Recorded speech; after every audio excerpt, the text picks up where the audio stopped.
Hey guys, it's Durokan from ESOC, and today I'm going to be walking you through my random map script process.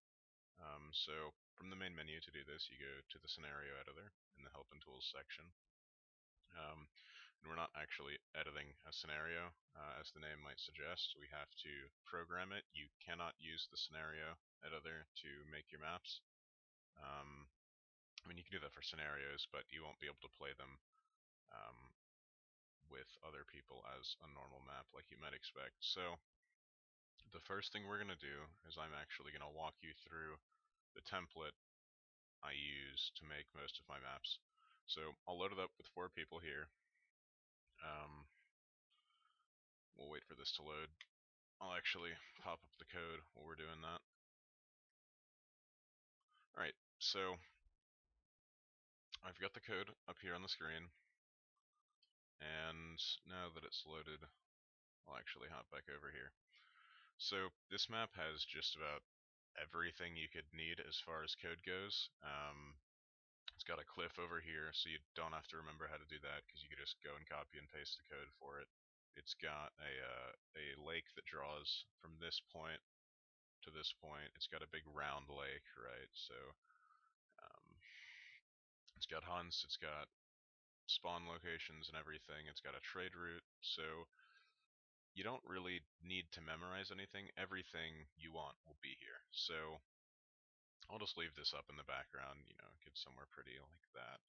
And then I'm going to talk at you for like quite a while explaining basically everything in the code.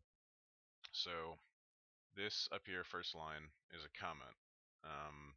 There are a couple ways to do these. You can put a slash slash like that, and you can write whatever you want. And this is a single line comment, and the game won't read this when it compiles. So you can leave notes to yourself, like for instance down here I've written it picks the map size, right? And the other way of doing a comment is by putting a slash and an asterisk. And this is a multi-line comment, so you can just put, right, you can put whatever you want in here and it'll capture everything together. Right, and I normally name the map up here. I say, hey, it's me, Durokan. Say the day that I'm doing this, and I actually put this together a couple days ago. So it's the 31st, not the 29th. And then it's really important to maintain which version of the map it is up at the top here. Alright, so next, these things. You don't really need to know what any of this does. It basically pulls up other XS files and runs them at the start of the map. This picks the mercenaries. This gives like shrine support for, not shrine support, like cherry orchards and consulates and weird stuff like that. This is the logic for the big hill in the middle of Capture the Hill. And most maps use those. You don't have to have them, but there's no real reason not to because it doesn't hurt you at all if you do that. So now we have the start of our map. It starts with this declaration, and then you have an open parentheses, and you can see it's red here, and it goes all the way down to the end here. So it's the first and last thing. There's a bracket, right? It wraps all of your code. And I did forget to mention that I'm using Notepad++. It's a really great program for text editing. It's better than Notepad. Everyone has their own favorite kind of thing, but mine happens to be Notepad++. So the next area on the map where it says picks the map size, that's what it does. It's a really handy comment. This is declaring an integer, which means it has to be a whole number. There are no decimals in this. And I'm calling it player tiles. This can be whatever you want, but it has to match. And this is saying by default player tiles is equal to 11,000. And and then there's an if statement that basically says if this condition is met, then it will do what's in the parentheses. And then if this condition is not met, it tries to do this condition with the else if. And if this condition is not met, there's not another statement. Sometimes you might do something like else, and then have a statement like player tiles equals 11,000. But we don't need to do this because we've already set it to 11,000 here.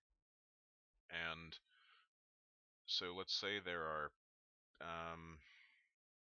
greater than 4 people. Okay, so there's 6 players. So you get 10,000 player tiles, and it'll plug that into this equation, which once again is an integer, and it's called size. So um, we take our we take our 6 players and we multiply it by 10,000. So that's 60,000. And we take the square root of 60,000. Calculator hype, guys. Shout out to interjection. So you can't see this, but I'm just typing it into a calculator right now. So that's 245, roughly. And you multiply that by 2. So 245 times 2 will give you 490, right? So this will say, sets the map size to 490 by 490. So you got a square map. It's really nice. A square map gives you this kind of shape. You can check the size of the map right now. So I'll actually reload it with 6 players. And hopefully my math won't have been super bad. And it's about how big it'll be. Moving on while it's loading, this just declares the map as a land map. This says it's a grass map, and this one is really important. It determines the treasure type. It says New England, so this will use the treasure set for New England only. You can set it to whatever you want. I would suggest looking around in the other map scripts to find out which map you like the most. And now back to this because it's loaded. Let's see, map size. Yeah, 490 by 490. So there we go. That's how it works. And then it initializes all the terrain as grass, and what that means is it basically draws a 490 by 490, or a 490, sorry, no, 245 radius circle of grass. So that will start here, it'll go out to the edge, and make sure everything's grass.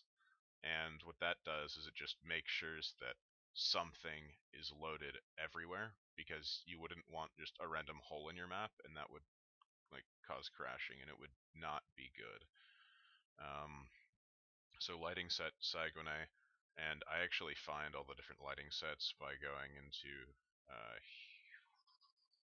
world lighting, and you can click all these. There are a bunch of them, and this is the actual name you put in. So let's say we want to try the Texas lighting. The map will look a lot different. St. Petersburg night. You got a night map. It kind of looks like the purple night from Age of Mythology. We got this one, a good one, B for Berlin Dusk. This is really cool. You got long shadows here. I know it's Amsterdam Evening. That one's also pretty cool. And Great Plains is a low fog one. And you'll notice when I do screenshots and post them to the site, most of the time it's with Great Plains lighting because it's really easy to take shots that doesn't fog up the map with Great Plains lighting. No, not this. What was I looking for? Oh, I was just gonna. All right. Next thing, something we do at the top of our maps for a very good reason, which I'll explain in a second, is we declare a lot of variables and all of our constraints. And first, I do classes, so we've defined class forest and class plateau here. And this doesn't really do anything aside from naming a group of objects. So later in my code, I could say um, apply class forest to this object or apply class plateau to that object. And I happen to name them for what they're doing. Like class plateau I use for cliffs that are not passable. So if I say, for instance, this big cliff here that I drew, if I applied class plateau to this, it wouldn't place resources on it. And this is actually, I probably need to increase the avoid um, constraint, which I'll go over in a second because it looks like these two guys spawned on the edge here. But for the most part, everything has been avoiding it. Alright, and class forest I use for forests. So these are our constraints here. I'll actually make note of that with a nice comment for you guys. So our constraints go from here to here, and we want to define all the stuff at the top because, like a script, like you would read for a play or something, you would start at the top and go towards the bottom. And if I define a variable down here, right, on line 273, stuff up here can't see all of that because it's already gone through and run by the time you get to 273. So only things after this would be able to see the variable, and that's not something you generally want because it can get confusing really quickly, and it can cause a lot of errors and bugs, and it's really frustrating if you spend a lot of time doing something and then it won't run.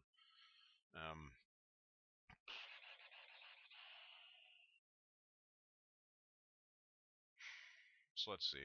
I'll just go through all of my constraints and explain them. I think they're named pretty well. And these are all integers, so once again, it won't do decimals. If you do want decimals, you would define them as a float. I'm actually not sure if this game supports doubles,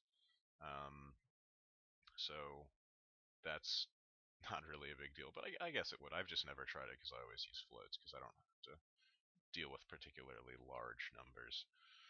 Um, and floats are floating points, they're decimals, and it's not really important to explain how they're expressed right now. That's not really what you need to know, but just know that they support decimals. Alright, avoid plateau. So this is an integer named avoid plateau, and it is creating a class distance constraint. And what that's telling it is that this is going to be for a class, and it has to do with how close it is to different things. So to remember what it does, I put in these little quotes here. So this is stuff versus cliffs. And then it'll say it has to do with class plateau here. And then this is 12 meters. So it says avoid plateau, or avoid class plateau by 12 meters if it runs avoid plateau. So you would apply this to something like hunts. So I hit Control F, typed in hunt, and it pops up the first thing for hunts from the bottom because that's what I have it set to. So here we have our pronghorn hunts, and these are actually deer in this variation of the game. I just didn't change the name. And I'll explain all this stuff later, but this is just for the constraints that I'm explaining right now. It says it adds this constraint to pronghorn hunts, and then it says avoid plateau, right? So every time it places a group of these pronghorn hunts, it's going to avoid anything called plateau by 12 meters. And up here, we have added our cliff to class plateau, RM add area to class cliffs, class plateau. So that's why it'll stay away from that, and that's really how constraints work.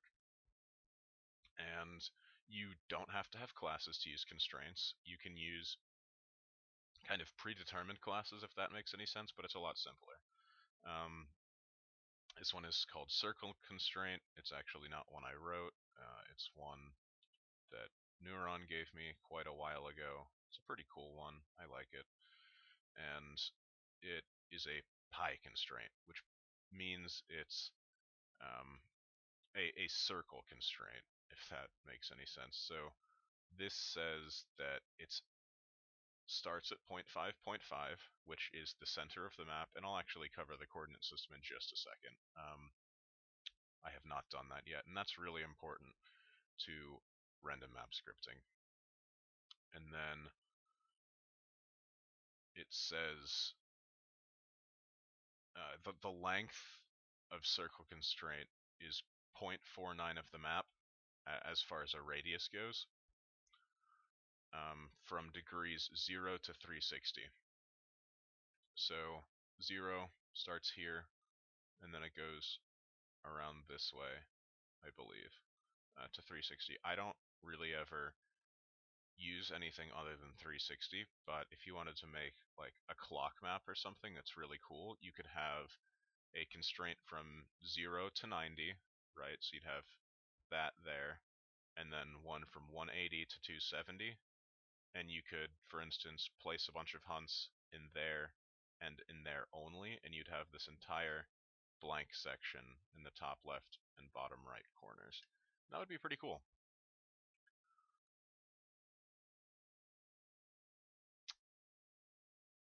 Oh, and the game uses radians, but you're perfectly capable of just using degrees, which is fine and more normal for a lot of people. So I'm going to take a break from explaining constraints, and I'll go into the coordinate system. So it uses an X and Z axis as far as the map goes, and I'll actually pull up a pretty good picture of it. I just gotta go to my Trello really quickly, see if I can find this. Yeah, so this is the picture of a random map script. North, east, southwest. I'll actually do this. So north, east, southwest, right. This is the circle here that's been drawn on here. And this is 0, 0, so somewhere off of here is 0, 0. And normally you'd think x-axis goes left to right, and what you'd think is y-axis goes from down to up, like on a traditional grid.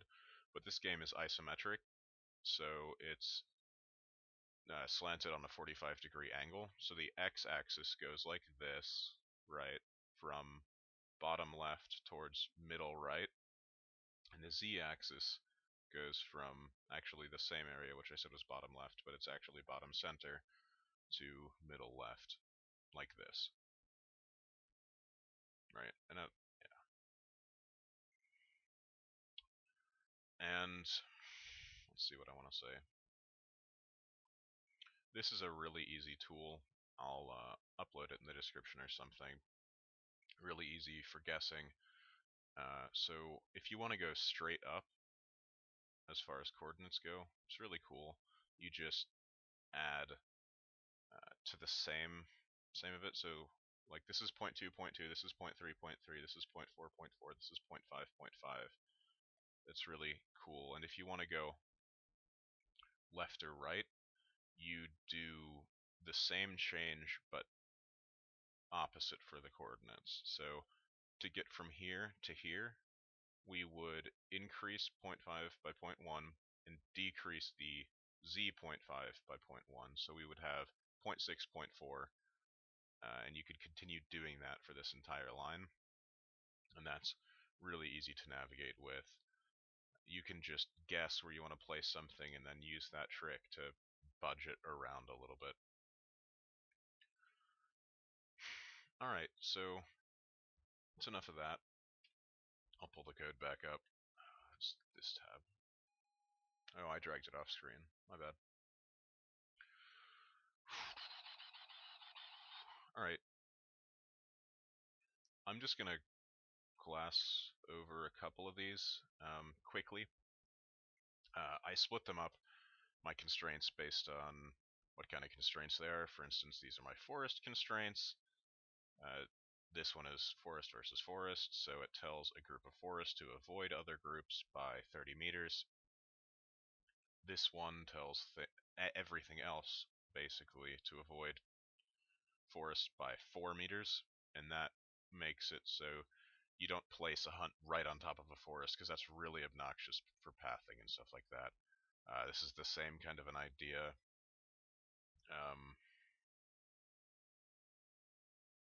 And these were class constraints, as was avoid plateau. This is a pi constraint. This one's actually a type distance constraint.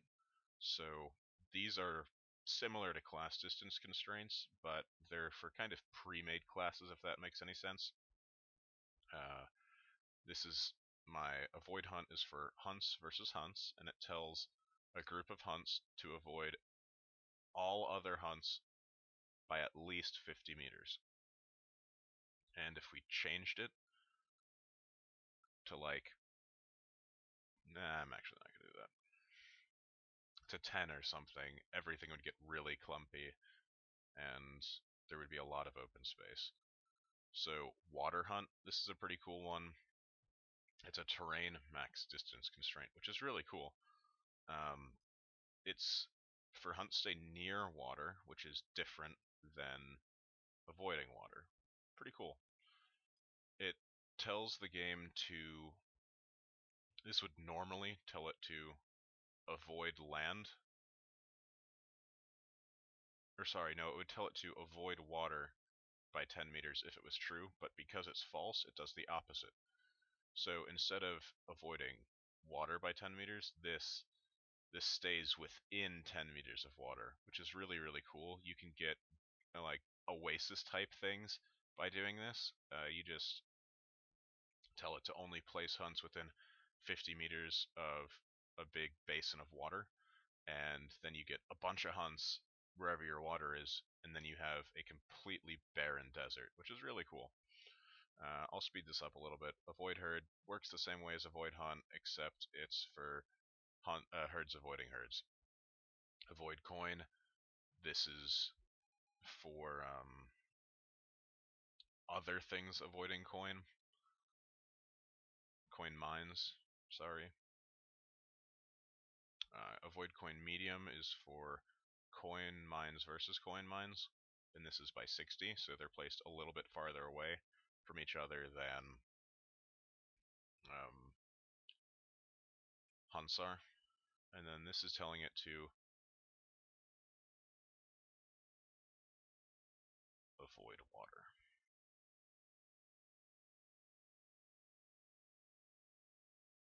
by 5 meters. Alright, avoid trade route small. This is just a really short constraint to avoid trade routes. So you'll see here we got a trade route. It's kind of annoying for trees to get placed in the middle of the trade route, so you make a really short constraint and then it doesn't touch a road at all. So nowhere on here should a tree be touching, and it's not, which is really good.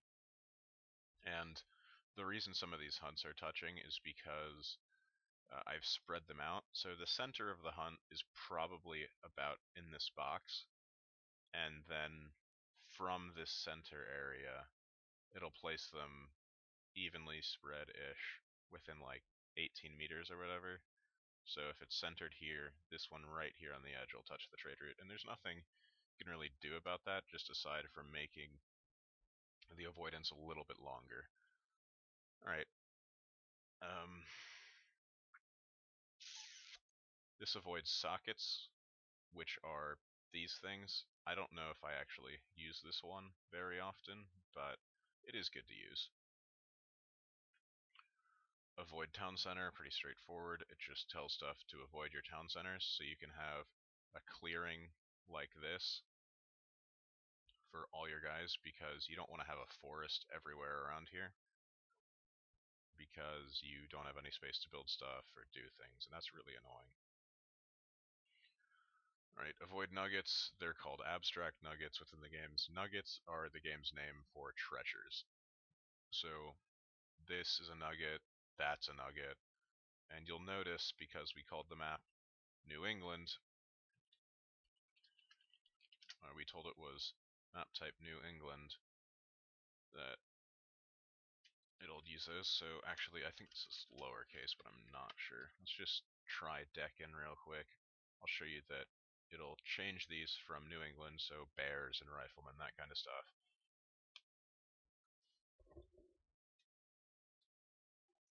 So hopefully, yeah, there we go. We got our tigers, our little tad things, our rhinos.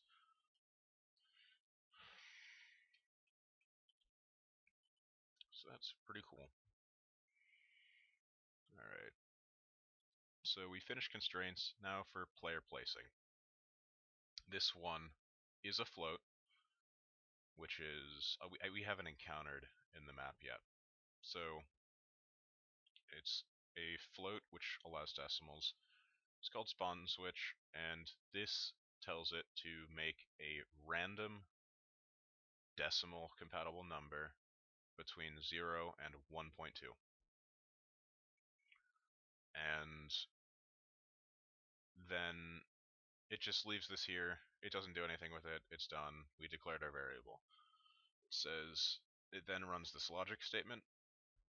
If number of teams is equal to 2, and this is a really important distinction here. 1 equals bar makes it, it sets something equal to that, but a double equals bar evaluates it for logic, so it's a boolean, which is like a true or false thing. So it's really helpful for if statements, because it's either this or that, and there's no in between. So it's either equal to 2 or it's not. So if it is equal to 2, it'll do everything, or it'll try to do everything in here. If it's not equal to 2, it'll do this thing, which is what our else is for. And you can tell that it does this because the brackets light up and it has this convenient dotted line. So if teams are equal to 2, it will try to do all of this stuff. So it's then first goes to if spawn switch, which we decided up here, is less than or equal to 0.6, which is the halfway point. It does this stuff. And if it's not, it does this stuff. And this this picks which team is being set. So it's team 0, which is really team 1, and then this is team 1, which is really team 2, but it uses 0 and 1 for whatever reason. And it's important to tell the game which team you're setting, because it doesn't know if you don't tell it, so it might not place anyone. So this tells random map, place players in a line. And then this is our coordinate system. There's a break here, so it's X, Z, X, Z. And this is like variance and stuff like that. I don't really use it all that much because I like to have pretty straight lines between the town centers, as you can see. Some people don't like that, so you can mess with those values, see what it does. So this tells it to team 0 to start at 0.2, 0.3, which is about where this purple guy is. And then it tells it to end at 0.2, 0.7. So in order to find where that is, you would go from 0, 0, you'd say, okay, 0.2, it's about here, and then 0.3, that's about here, and then 0.7 is about over here. So it's a straight line. Changing the z value moves you this direction. Changing the x value moves you this direction. And what's really cool, if you want to mirror something, like this or like that, you just make sure the values add to 1. So you have 0.2 here, which means you immediately have 0.8 here. You don't have to go, oh, 0.8, this. You just know immediately, okay, these add to 1, so that's what the values will be. This will add to 1, that'll add to 1, that'll add to 1. So this puts them on the same place of the map, so it's perfectly symmetrical mathematically, which is really good. It's what we want.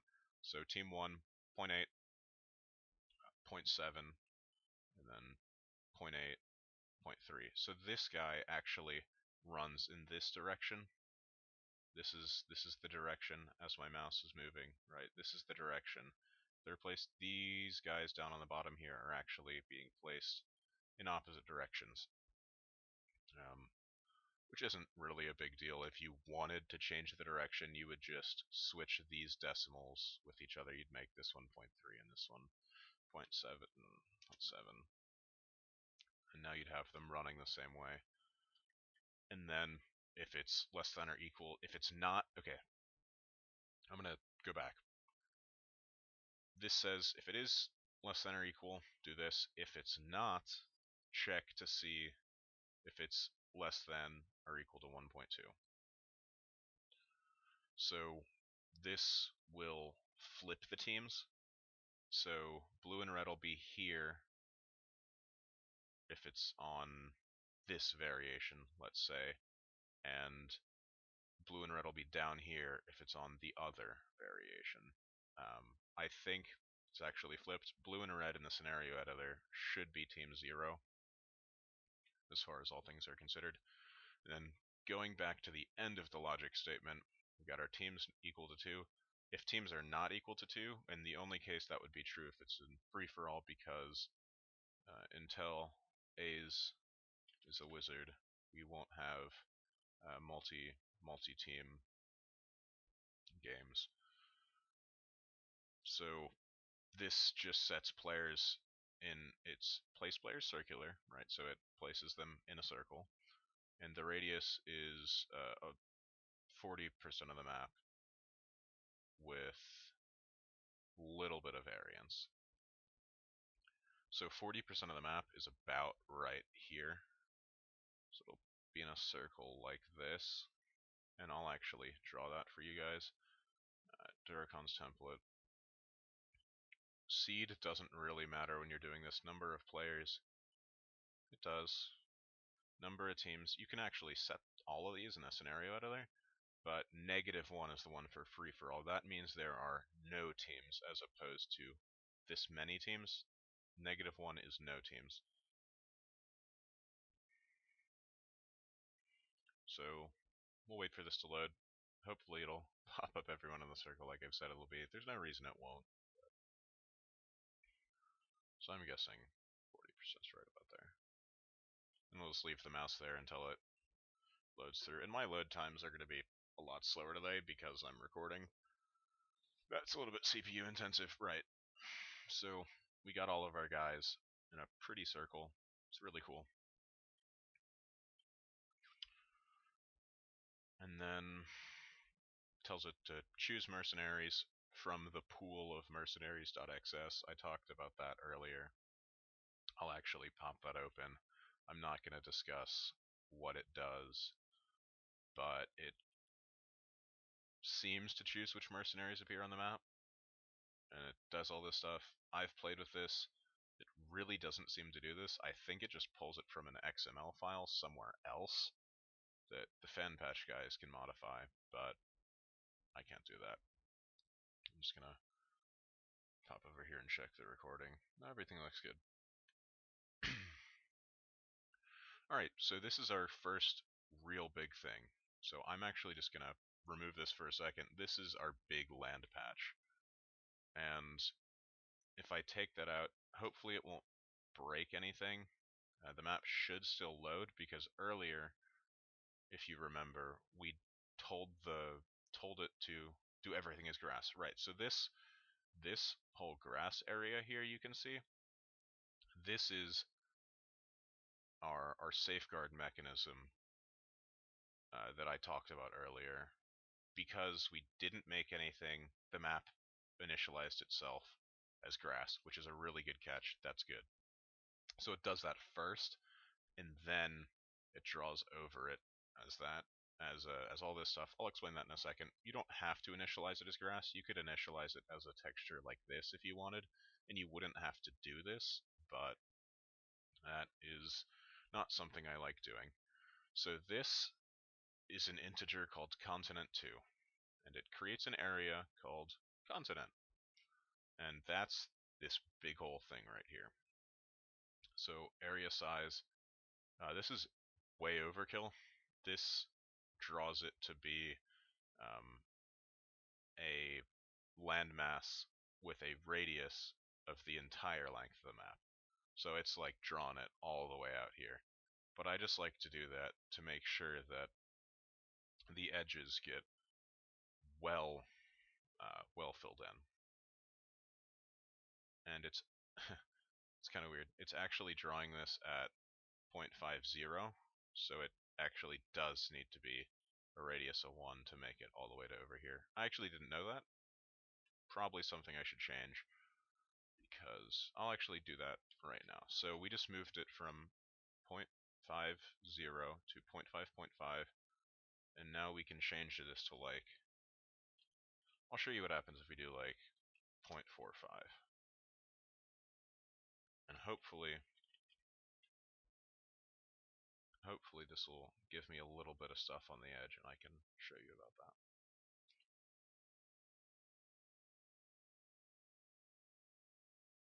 Yeah, so this is 0.45. It's not exactly what we want, but we got this cool little dip here. So let's just do 0.75 to be safe.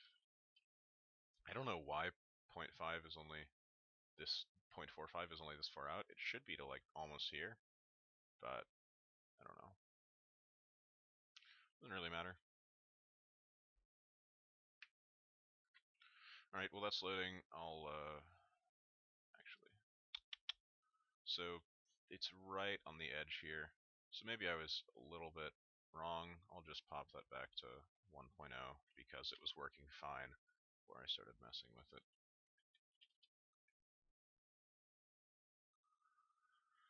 And this sets the entire map, which is called Continent 2. Make sure you include the name of it in all of these commands. Set area terrain type. It tells it what terrain it wants to be. You can find all of those by going to terrain, hitting paint terrain, and then I just go to New England here. If you hold Alt down and scroll wheel up, it increases the size of the painter here. So you can do this, and let's see, New England 2. I said it was ground 2, New England. So this is the base terrain of the map, and if the entire map looked like this, it would be pretty boring. I don't use mixes. I know Garia likes to. Um, it's something he does. It's not something I do.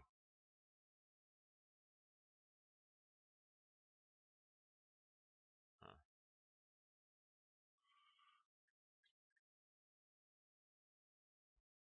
So I like to make my own mixes. As you can see, this is clearly not what the map looks like. There's like a tiny little spot of it here and there and everywhere, right?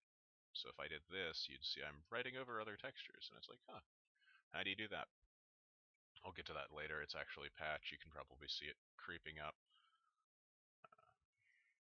I'm just going to reload this because it's bothering me that the very far edges are not flat for whatever reason. Okay, this is a lot better. As you can probably see here, there's like this rim around the edge, which is maintaining that same color. And that's only because I actually think it looks a little bit cool. You can change that. I'll get to that when I get to patch, though. I don't want to get ahead of myself. Okay, so smooth distance basically talks about how it wants to um, draw the distance from something that's a higher height to something that's a lower height. And I've actually skipped ahead a little bit. I'll continue talking about this, but I'm going to go back and talk about the stuff previously. So I think this basically just tells it to, for every 10 meters of height, or every 1 meter height difference, um, smooth up to it over 10, if that makes any sense. So let's say hypothetically there was a hill here that's 4 meters above the, or yeah, 4 meters above the ground. It would have a nice little slope all the way out to here at 40 meters, where the ground slowly gets up to this hill over here. But I actually didn't cover base height or coherence. So base height just tells you at what height the game places it. Anything from like -2 to +2 is pretty standard as far as base height goes. If you set this to like, I don't know, -10,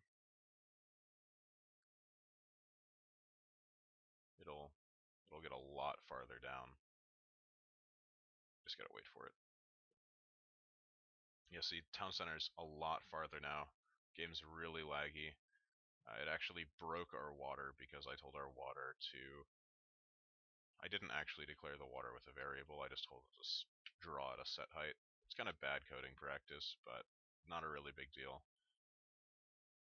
Like, for instance, this one stays exactly 4 meters or however many meters that looks like above the ground, but water doesn't. It's kind of bad. I gotta set that back to 0. I'm not going to go in the other direction, but I mean, that's what changing it with 10 meters is like. So if you imagine how much closer you'd be to the screen, you'd get like this close to the ground if it was 10 meters, and you would not want that. That would be bad. Be real bad. Alright, coherence. Coherence is how round the object is. So I don't really know how to explain this. For instance, this thing here, I'll explain it with this glyph. This glyph is a coherence of...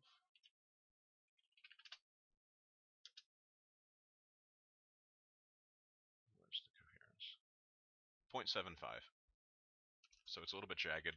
Here's a coherence of 1.0. It should be perfectly round once we get into that. But 0.75 is really the lower limit of what I do. Yeah, it's almost perfectly round if it's 0.1. And if you got something like 0.2, it would be kind of all over the place. You might have like a chunk over here to the right a little bit. It would be not predictable, and because it's not predictable, it can be a little bit imbalanced. Yeah, like you see this like awful monstrosity. It's extremely laggy. Because there's a lot of edges, and that's, yeah. All right. So back to continent, and this is about where you have to end your land if you want it to work. You don't need any of this stuff. This is just to make it pretty. Height blend. Honestly, not really sure what that does. All of this stuff just addresses how hilly it is. This lighting's actually not so good for seeing how hilly it is, but if I changed it to, what's a good one? I think it's suit lighting, the very top one. You can see a lot better where the hills are. So there's like a big ravine here. There's a bump here and there. You got a big divot here. You got a bump here, right? This is kind of the idea. You don't want the map to be perfectly flat because it gets a little bit boring, but for most intents and purposes, you can just keep all of this stuff here with the template. You don't have to modify it. But you can, of course, if you want. And then, of course, the most important thing, you gotta build the area continent too. If I removed this, or let's say I commented it out, it would tell the game to do all these things, but they'd just be sitting in memory somewhere because it's not actually doing it. You can see here that it never built it, so it never showed up. Um, Something important I'd like to touch on, this language is very similar to Java or other languages like that. I happen to have some experience with Java, so that's the only reason I make the comparison. Um, you gotta end all of your lines with a semicolon, unless it's a statement like this, which you end with a curly bracket. So I know I said earlier to um, declare all your stuff at the top, but this is a specific case that I will never use for anything else. This is how this from about here to there, so what I have highlighted here, this is what I use to make my own mixes. And this is something I wrote myself. It's pretty cool. I didn't copy this out of another map. Actually, no, that is not true. I took it from Garya's Hudson Bay, I think. I did do that. I modified it, but he originally, with his map, I think it's on the snow version, it places like a red patch in some random locations.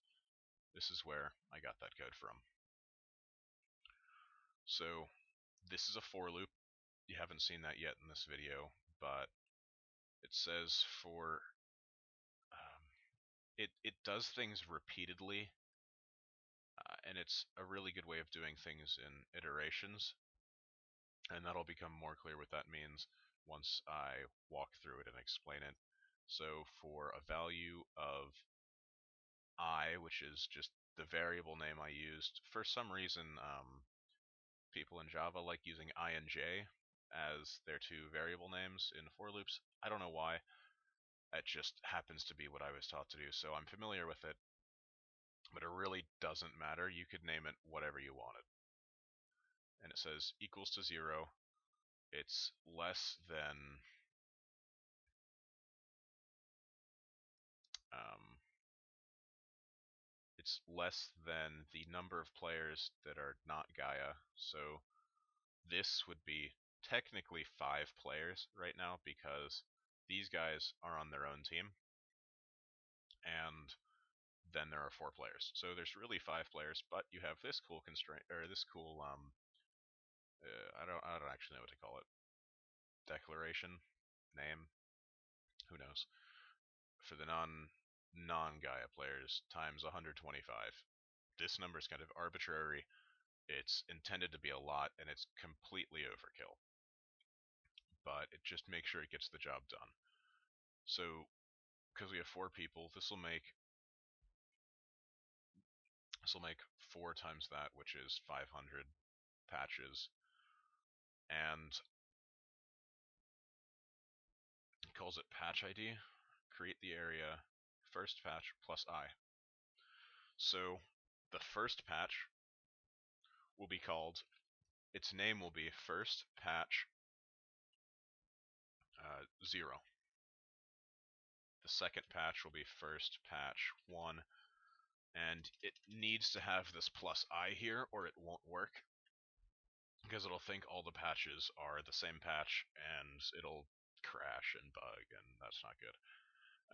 Something I'm used to doing, I would normally do this in my code, but this isn't necessary. It's actually really convenient and cool. What this would normally do in a language like Java is it would tell it every time you run this,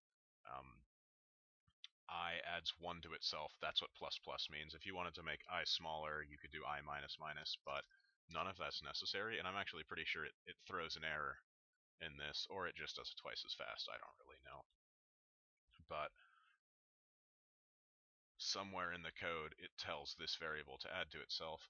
Normally, because I'm not adding anything to I, this would just run for infinity, and it wouldn't work, but it doesn't in this language for whatever reason, which is really cool. Alright. You don't need to worry about that.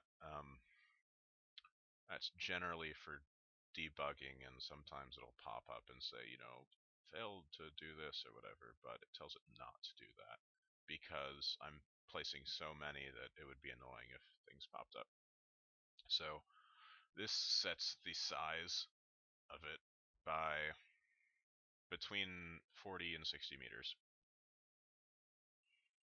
Sorry.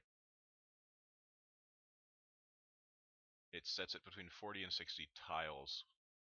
And I don't actually know how big those are. I can look that up in a second. They should be like either 1 or 2 meters, but it sets 40 tiles to a fraction of the map. So this will be like 0.01% of the map or something, or like 1%, 2%, who knows. And it adds a terrain replacement, so it replaces our continent texture, which is ground 2 NE, with ground 3 NE. And this one over here is the second patch. It replaces ground 2 NE with ground 1 NE. So if I got rid of this, it'll be a little bit more clear, I think, what it looks like. And I'll switch this to another texture. So here we got our distinct ground 2 here, and then this green one you can see here is the other texture, which is ground 3. So let's go to New England, ground 3. Right, so we got this and some of that, and then which one is this? Ground 1.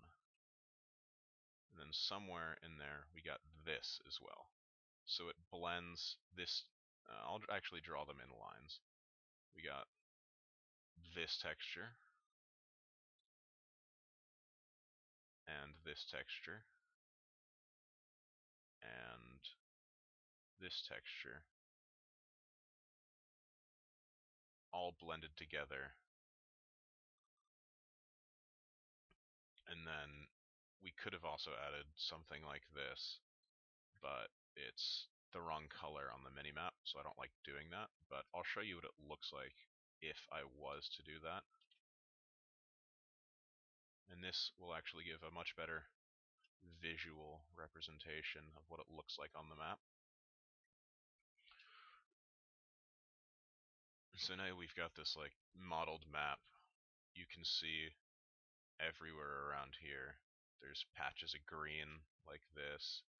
There's patches of the other spotted texture, you got all this stuff, but you can see that this texture, which was the first patch, actually makes up the majority of the map. So I actually set this one to the texture I like the most, and it does leave this band around the edge, only because I have set it to abide by circle constraint 2, and which is 0.48 of the map, if I made this 0.5, it would get rid of this band at the edge, but I like the band, so that's fine. And I would suggest avoiding using all of these things for things other than the patch. This is pretty cool. It's declares itself as class patch right here, and then this stuff up here tells you what it does. Patches avoid patches by 22 meters ideally, but because I'm placing so many of them, it kind of throws it out the window. And I just reset this to patch 3 or ground 3.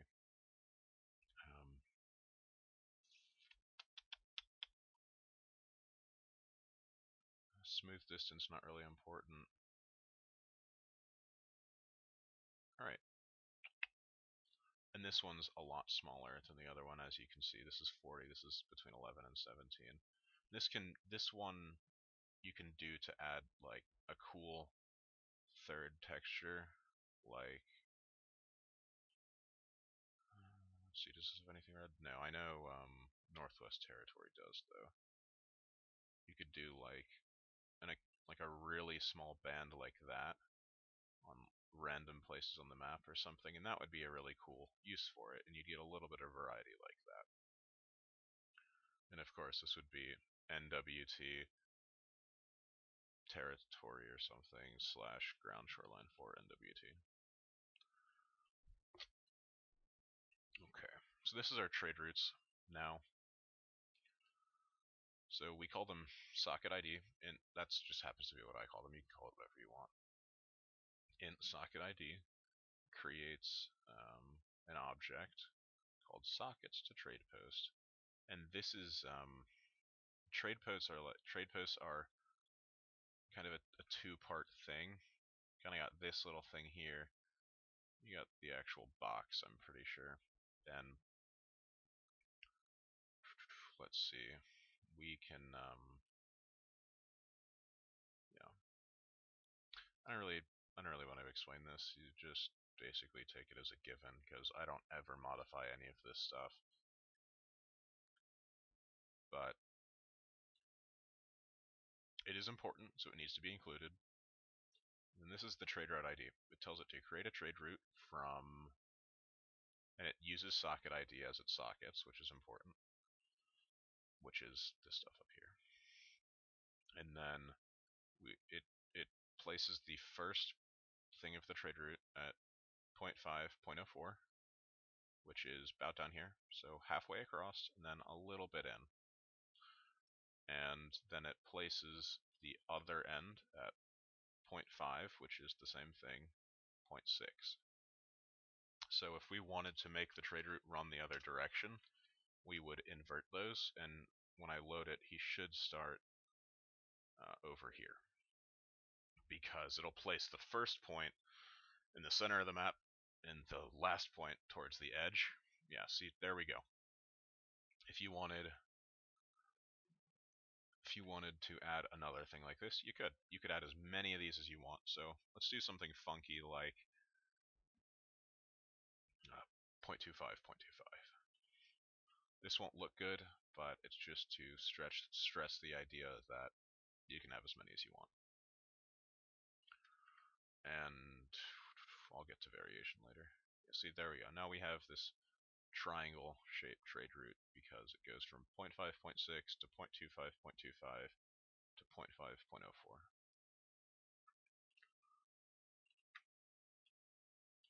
Alright, it tells the trade route to be dirt. The other option you have here is water as the type of the trade route, and water trade routes don't upgrade. I've actually had a template where it was water and I didn't know.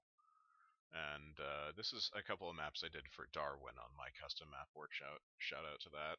It's on ESO community in the user created content section. And the trade routes couldn't be upgraded. He'd play games and he'd be like, oh, I lost a game on this because I couldn't upgrade the trade routes and I thought I could. And I'd be like, oh, okay, I didn't know that's no stagecoach. So make sure this is dirt if you want people to be able to get stagecoach.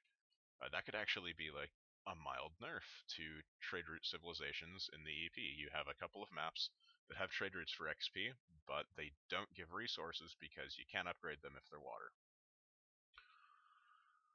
Alright. And not really important, this is a vector, know that it is.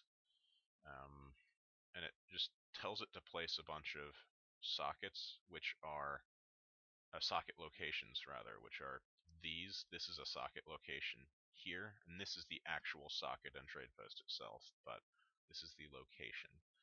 And you just modify these to tell it where on the trade route you want it to place. So this places it halfway along the trade route, which is right there. This one places it at 15% of the way into the trade route, and this one places it at 85%. You don't have to have them in this order, aside from the fact that the one that defines it as a vector needs to be first. So 15%, 50%, 85%. And this is the most even spread for 3 because you have 15% of the route here, right? 15% of the route here, that's 30%. You got 35% here and 35% here. So it's pretty close to being even. You could adjust it by like 0.1 on this end and 0.1 on that end, but it's good enough. It looks pretty good. And it will place them like that no matter how long the trade route is, so you don't have to worry about placing them at specific coordinates. It just places them at that proportion of the road. So these are actually a lot closer now because the trade route got shorter. And if you extended it all the way to over here, you'd have one here, one there, and one there. But we don't because we got a cliff in the way. Alright, here's the cliff. We touched on this earlier. It's that size of the map in radius. That's really small. You don't have to find out how big that is. You just say, you type in a value. This happens to be this value, and I'm like, okay, maybe this is a little bit too big. So you make it smaller, right? You make it bigger. You just play with it. You reload it a bunch of times. You see how you like it. And this adds a terrain replacement. I have no idea why this works. Just as a heads up. The texture on the Texas cliffs, which this is because I told it to be, is Texas Ground 4. And I told it to replace Texas Ground 4 with California Ground 6 Cal. This is not California Ground 6, and it clearly didn't do what it told it to do. I have no idea why it works, but it does, so I'm just not going to mess with it. If I took this line out, hold on, not planes, I want to run Durokan's template.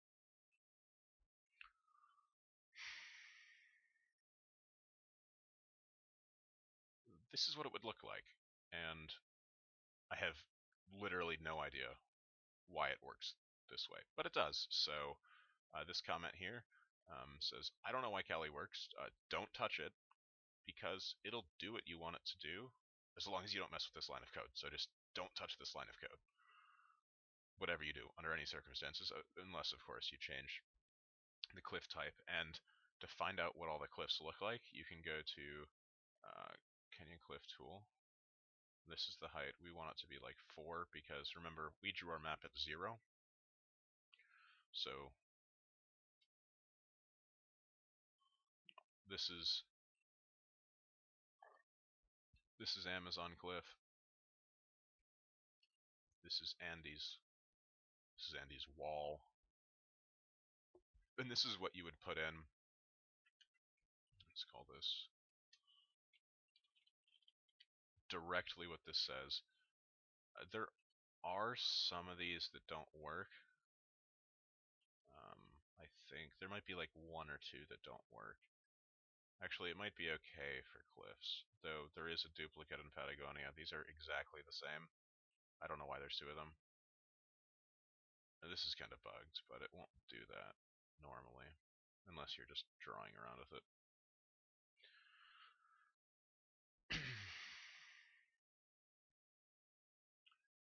Yeah, so this is now Andy's wall. It also has the correct cliff top. Once again, no idea why. My constraint seems to be kind of bad. That's something I should probably mess with before releasing this, but there we go. Okay, so this is the cliff edge, which is this area. It tells it what the cliff does. This can be 0, 1, and 2. I think 0 tells it to be neither. 1 tells it to stay towards the edge of the map, and 2 tells it to stay away from the edge of the map. This doesn't matter for us because we've got one edge with the length of the edge being 1.0 of the thing. You can change this to a higher value, but this should never multiply over to 1, or else it'll create a ton of unnecessary lag. Maybe if that's your thing, you can do that, but I don't like that. So I'll demonstrate what changing this does. 4 and then 0.225. So this will multiply to 0.9, so we'll have most of this cliff be unpassable, but there should be 4 distinct edges, which means there will be about that many passages. So there's 1, 2, 3, and there should be a 4th one here, but it appears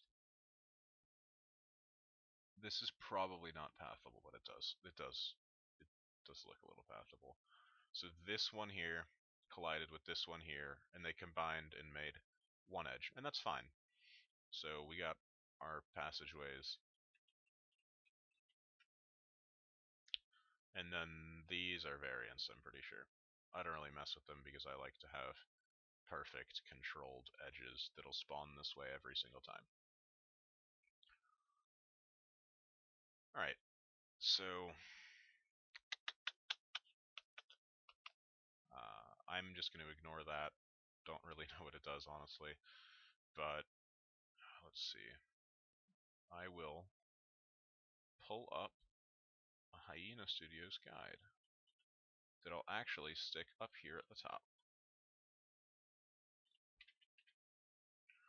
This is a pretty sweet link to most everything RMS related. It's a dead link, so you have to use Web Archive or some other thing, and this is the link it would normally be at. If I pull it up, site can't be reached. It's dead. It doesn't exist anymore. But here is a Wayback Machine capture of it. It's by Monty Python version 0.93. And it has a bunch of FAQ, it has a bunch of script. I actually somewhat learned off of this. It has a bunch of useful stuff. It is lacking a lot of things, though. This is pretty cool.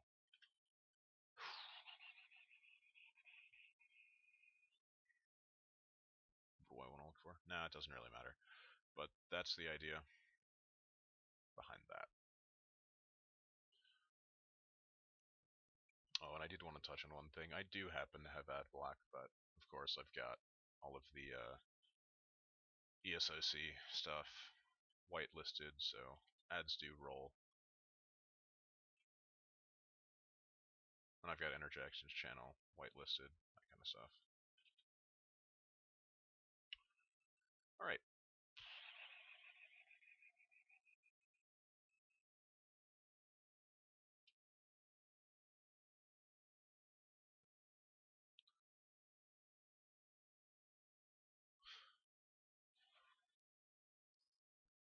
Alright, this sets the cliffs to be 3 meters above the ground. This here is the important part. You can mess with this stuff on your own. This is I don't know which one of these is variance. One of these is variance, and I don't know what the other is. Doesn't really matter. Set coherence, we talked about this earlier. Location, 0.5, 0.75. So, I'm going to show you this constraint here. It's a pretty cool one. It's called avoid center. We defined it up here next to patch.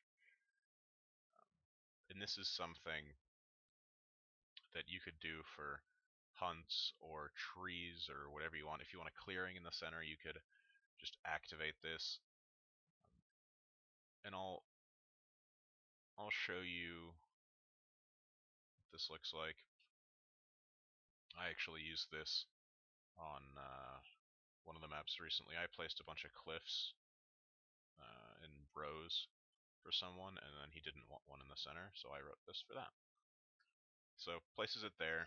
Now if I place this at 0.5, 0.5, which is a very valid location, it happens to be right here, it shouldn't place it. Hopefully. I'm really hoping it won't. Okay, it doesn't place it. Because of void center works. So now that this is back to 0.75, it'll show up next time I load the map. Okay, straight lake. I've got 2 lakes here. One of them is to demonstrate influence segments.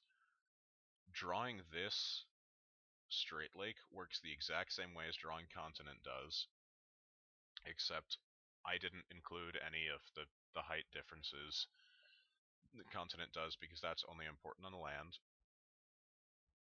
It would be pretty cool if you could actually get underwater hills. I haven't ever tested that. I'll probably do that after I'm done recording this because that sounds kind of cool. So this sets the location of Straight Lake to 0.6, 0.3. So we got our 0.6, 0.3. It sets it right here, but it goes over here. Well, how does that work?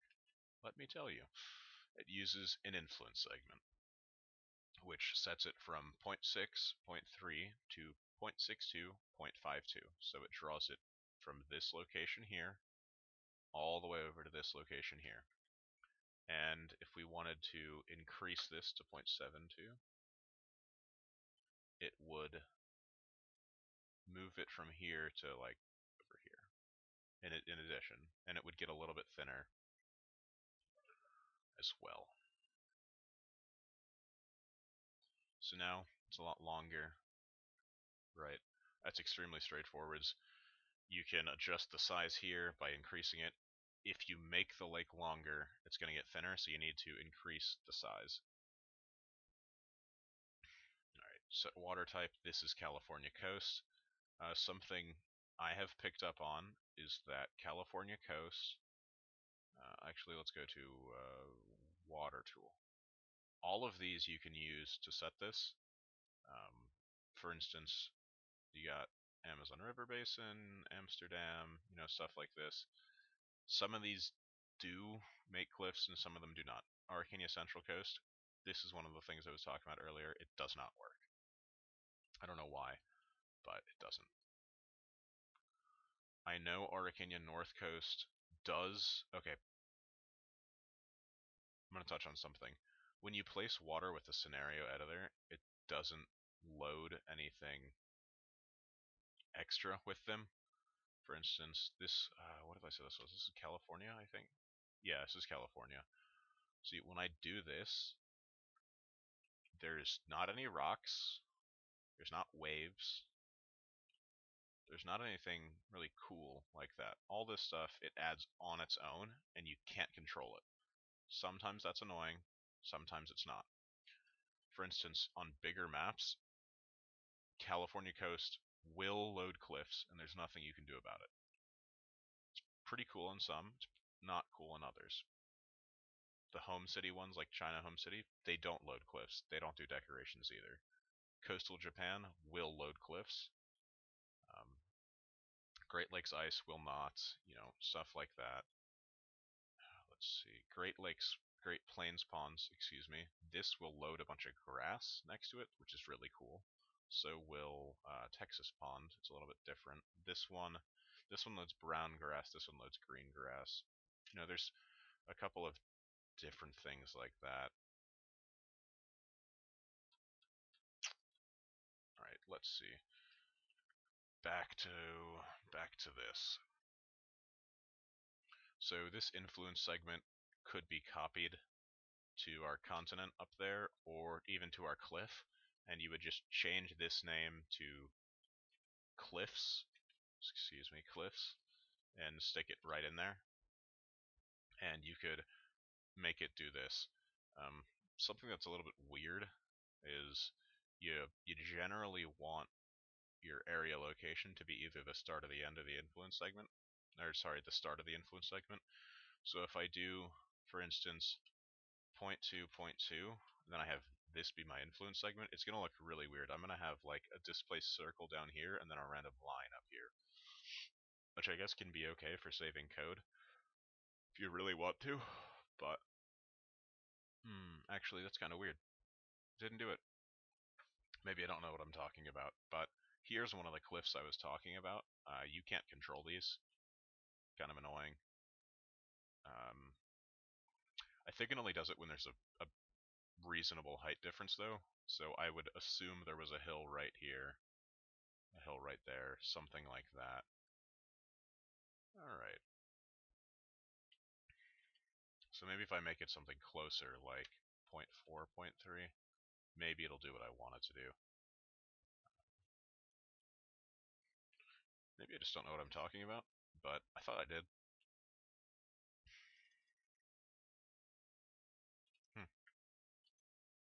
Alright, I guess I was wrong. Let's comment out of Void Center. This is correct. Alright, Round Lake. So this is the same lake, except it's placed over here. It's the same lake as this lake, sorry, excuse me. The straight lake. And it's also California coast. Base height's the same, coherence is the same. The only thing that's lacking is the influence segment.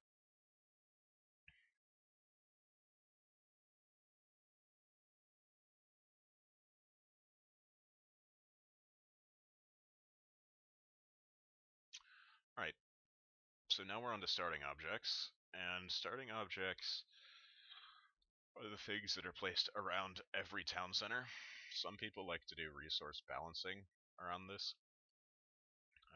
I know as like their only method of resource balancing. So for every TC you have, it'll place like 5 hunts. I don't do that. I do 2 or 3, and then I have an overarching method of hunt placement, which I'll get to later. This defines the start area, and it will place the town center within 7 to 12 meters of said start area. This is the starting units object. Sorry, this is not your town center. This is your explorer, your dogs, um, your villagers, that idea. Let's see. Starting gold. So starting golds 1 and 2 are the starting 2 gold mines. So this places it exactly 12 meters away from the town center, and then the second one will avoid the other coin, so it'll try to place it away from it. This I won't really touch on.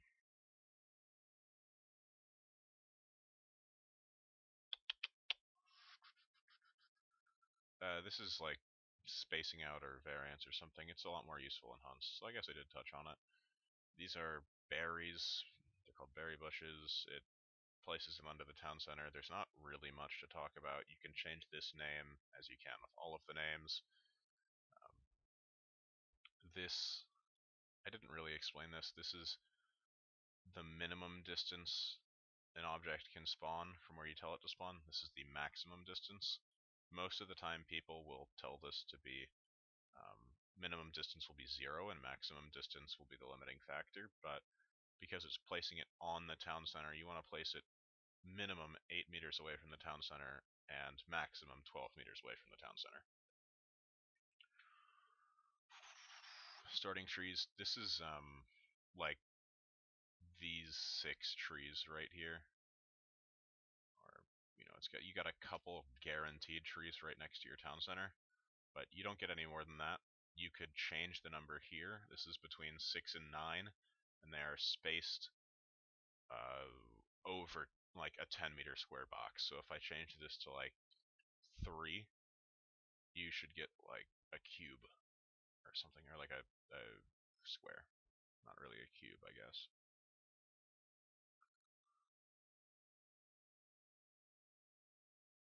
Right, so you see this area right here. It's an extremely dense set of trees. This is dense. That's really dense, right? This is the general idea of it. And you can change this to be a fixed value. You would just do that instead if you wanted it to be like that. Or you could, if you don't want to mess with it, you can just put between 8 and 8 and it would be the same kind of deal. It avoids town center small. We defined that earlier. It's probably like 6 meters or something. I'll find out what it is. It's 15 meters.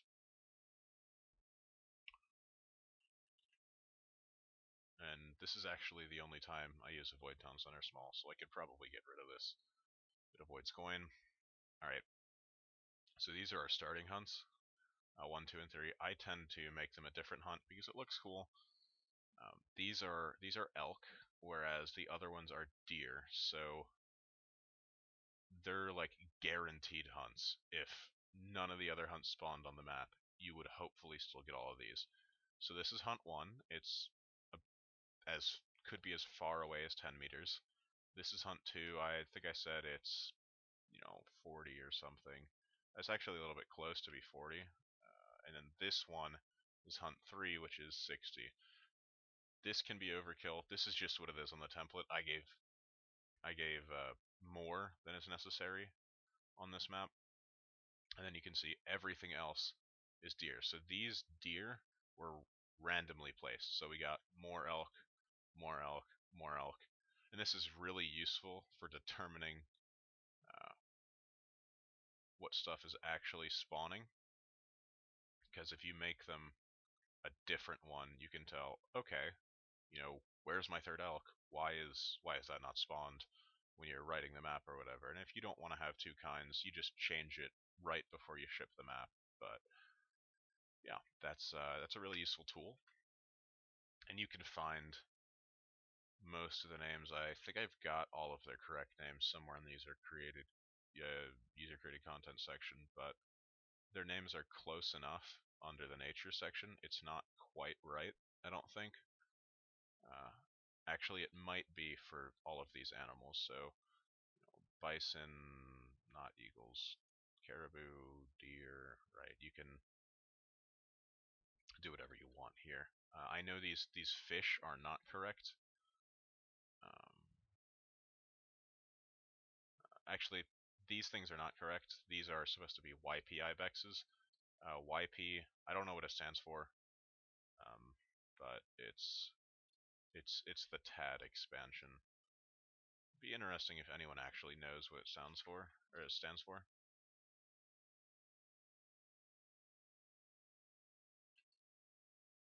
All right, let's see.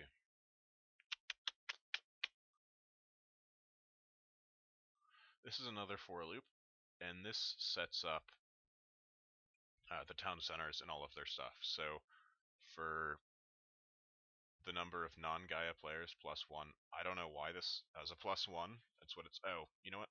It's probably because I is equal to 1 instead of equal to 0. But this is just what I have it set for. Sorry, I'm moving around a little bit. Just gotta make sure I'm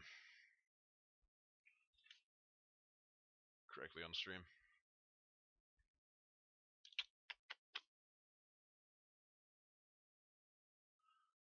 So this just takes this area, creates it. This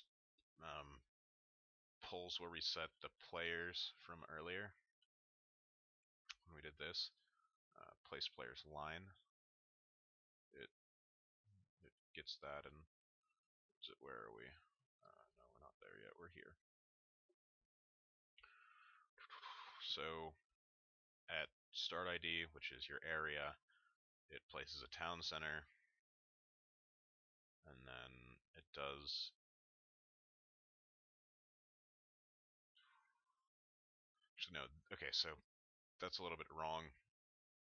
This is what pulls the data from your player location, which is what we set earlier. So this places the town center within 0 and 10 meters of your location for action. We defined this the same way we defined hunts, that kind of stuff. Like right here, we did all this. You could just make this town center, and it would place 6 town centers over here or whatever, right? It's the same kind of an idea. So it places town center first, and it places berries, and this is your Z location, and this is your X location. So it determines that because we put it between, this is 0.8 and 0.7 or whatever. This is 0.8, 0.3. Sorry. That is the location it fills in here. And if you happen to spawn halfway down the line, it would know, it would place your berries, your trees, your gold, your food, that. So what's actually interesting is in this version of the map, I don't have everything placed. I don't see gold ID 2. So you see this here, this is your only mine, but it's a gold mine. if I added gold ID 2 into here, it should add. Okay, failed to load. Why did we fail to load? Oh, it's gold 2 ID, not gold ID 2. Okay.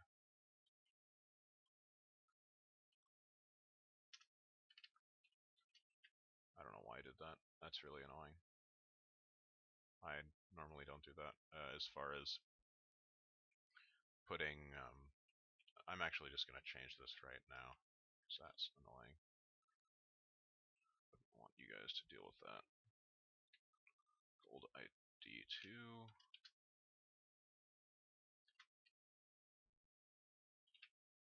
So I'm replacing every gold 2 ID in the document with gold ID 2 just to be safe in case there's one I missed somewhere. So now you can see that we spawn with this one's gold ID 2 and this one is gold ID. And these do spawn on the same side. I do have one that makes them spawn on polar opposite sides, but I don't have that enabled right now, so I'm actually just going to comment out gold ID2 because of the nature of having a gold mine. You don't want 5,000 plus 1,500 or 2,000. I don't actually know what this is. I don't know which one that is, but I know this one's 5,000. It'd be a lot of gold if you had both mines.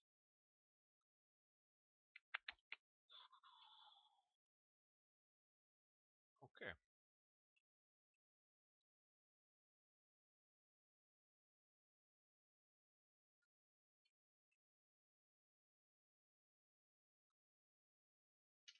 I don't know what this does.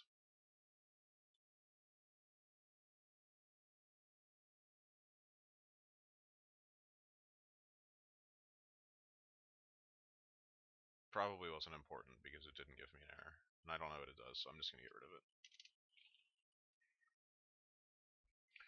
Alright, so this area here is our resource placement. You know what? We've been doing the other kind of comment a lot.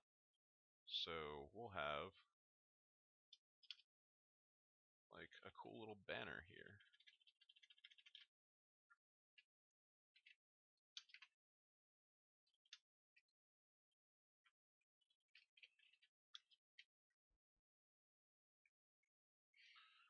So this is the other kind of comment. It'll comment everything like this.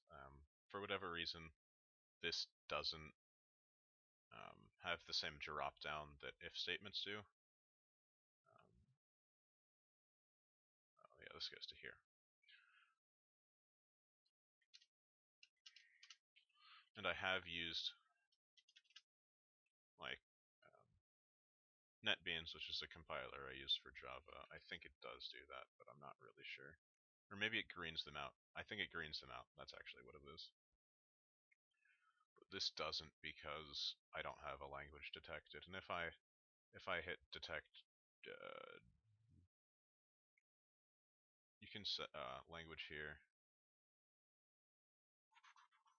You can define all this stuff. I don't want to mess with this because I'm used to it, but under J you could set it to Java and everything would probably be colored appropriately.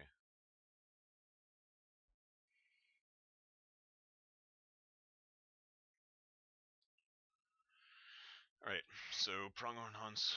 We'd been down here earlier at the start of the video, which is pretty cool. It doesn't need to be called pronghorn hunts, you can call it whatever you want. It places a deer between 7 and 8 of them, spaced within a 14 by 14 meter box. And that's awfully big, so maybe it's not a 14 by 14 meter box, maybe that's just, I don't know. But if you place them like 4, this is the same thing we should with the trees. I know I showed it already, I'm just showing it again. So we'll make all of them on the map an extremely tight box. So I have it by 14. You can play with that, whatever you like. Create herd. This is like a pretty controversial line of code. actually, this is the controversial line of code. This is the line of code that makes it so in TAD maps, your starting hunts are not herdable, and you feel like you're shooting like individual animals under your town center, which is really annoying. This false makes it so it's not a herd. True makes it so it is a herd. I'm just making sure. Okay, it's not capitalized. You, for the most part, you want it on herds because herding is a good game mechanic, and they don't wander away, and you don't have to kill all of them. I mean, they do wander a little bit, but you can bring them back if they do. Minimum distance. So, minimum distance. This one is 0. It places it anywhere on the map. It could even be as like touching the edge, but it won't go off of the edge because of circle constraint. So this places, so it obeys all of these, which we discussed earlier, and it places the pronghorns at 0.5.5, just right here, and it places 6 times the number of non-Gaia players. So there are 24 deer on this map, anywhere around here, and the reason they're so spaced out well is because we do allow them to place anywhere, but we tell them to avoid each other by 50 meters, which is what we did earlier.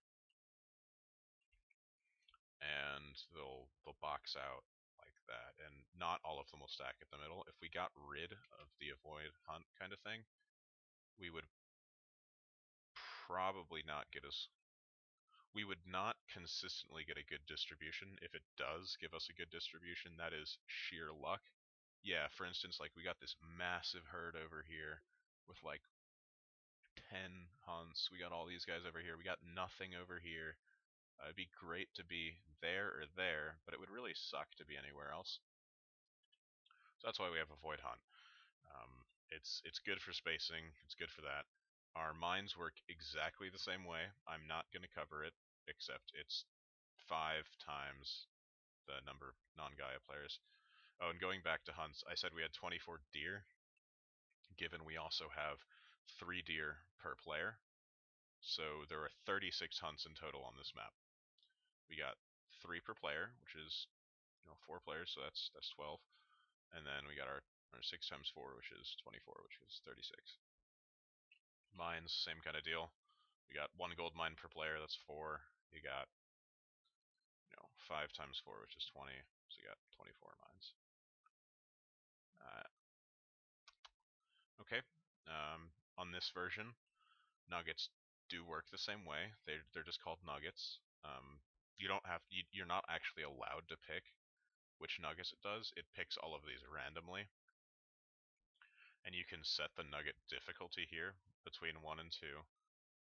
And I just do this because it's quick and easy. You could, and this can either be 1, 2, or 3. So this, every time it places a nugget, it picks if it's 1 or 2. It could be this, and this would pick 1, 2, or 3. Or it could pick this, which would be 2 or 3. And 1 being the easiest, 3 being the hardest. This is, of course, subject to change based on the map, right? I'd said New England is our map earlier. That's the treasure set it's pulling from. I'll quickly go over if you wanted to have it more specific. So this makes it 1 and 2, and this would, let's say, nugget hard.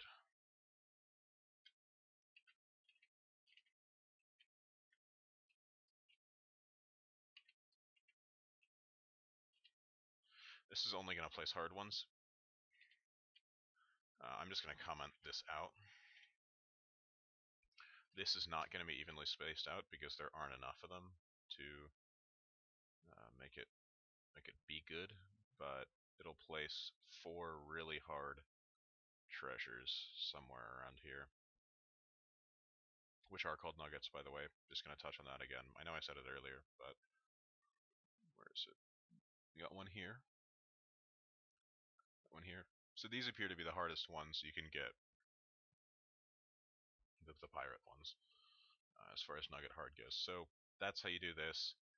You could have both of these if you really wanted to, and because there's 5 of these, 5 times that, we would, if we want the same distribution, ideally, we would do this.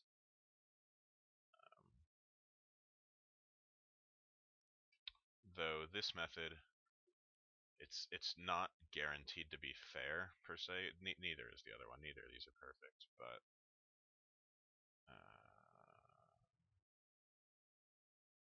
I don't really know why that didn't load as well. Not a super big deal, but that's the idea. You can play with that, get it to work. This is just an instructional video on how to get everything working and understand what everything is, not necessarily to get perfect optimal balance. I can attempt to cover that later if you guys want, but not for now. Alright, so next area, it's a for loop for our trees. I'm going to start going through this faster because this is stuff I've covered a lot with for loops. This is like our 3rd or 4th time on for loops so far. I don't know if this is while loops. For loops seem to function pretty similar to while loops because this is more like, while j equals 0, whatever.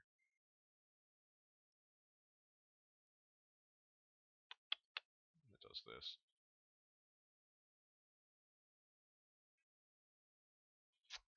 That's actually interesting. I think this only runs once because j is gonna get added. Yeah, this is only gonna run once. Didn't know that. All right. Because j is gonna go to 1 as soon as this finishes when it adds 1 to j, and then it's so there's actually not really any point in having this for loop, I don't think. So let's load this map. Oh. All right. Oh, you know why? It's because this still has j in it.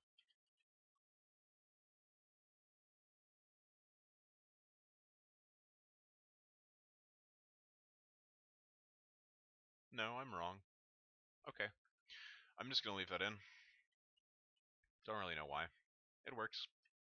It's fine. It knows what I'm trying to do, but this is, I guess it's just evaluating like it's not equal to 0 or something. But I think it runs 24 times. Who knows? Unless was this. I'm just gonna reload it once to be safe.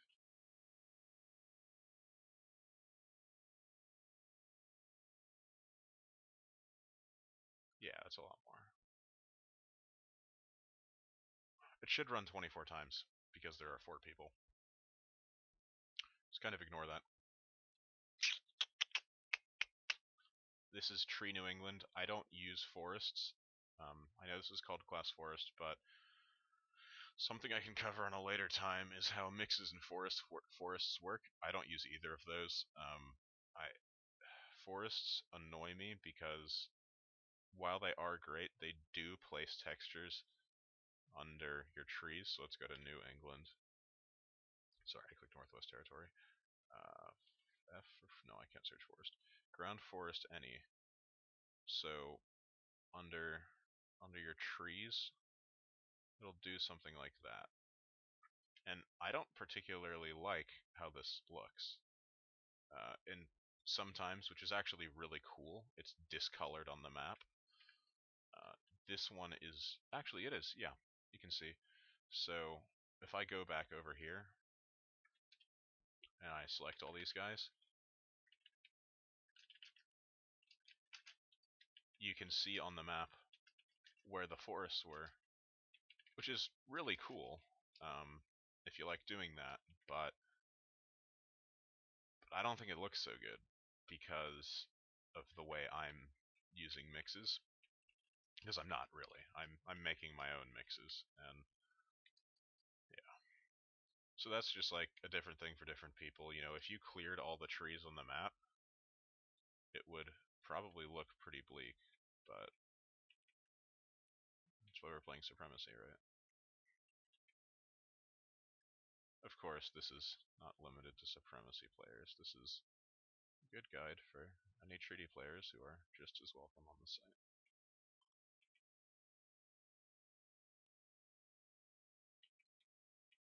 It's just that currently the majority of players are supremacy players. Yeah, I'm gonna stop deleting those now. You kind of get the idea of how it works. Alright, avoid water short. I don't know if I touched on this, but it just tells things to avoid water by at least 5 meters, so you don't have trees attempting to spawn on the sand or all the way in there, which would be bad. They won't spawn in the water, but or the model won't spawn in the water, but the game will think there are some there, so it can contribute to like a little bit of lag or whatever just by having more objects on the screen. It certainly tries to do it, it'll just fail. Alright, so this is something I place at the very, very end, because not all maps have it. We're getting towards the end of the map here. Um, fish and their constraints are placed together at the end. That's pretty much what the comment says. So this is fish versus fish, this is fish versus land, this is whales versus whales, this is whales versus land. So whales avoid other whales by 50, fish avoid fish by 20, everything avoids land by between 8 and 15, based on that. Alright. So the fish we used are mahi-mahi, and this works the same way as it does on for hunts, but something I just noticed, I pulled these from a 2v2 map, this code, so it says 5 times 4 instead of, because 4 was the total number of players instead of this. Something really cool you can do to OBS the map extremely quickly, you just replace C number non-Gaia players with 4 if it's a 2v2 map. Let's say it's 2, right? So now we got that for everything. Say we want to play, shoot, the spawn's not going to work correctly for this. You need to change that. So I'm going to set it to free-for-all. I'm going to set it to 8-player free-for-all, though.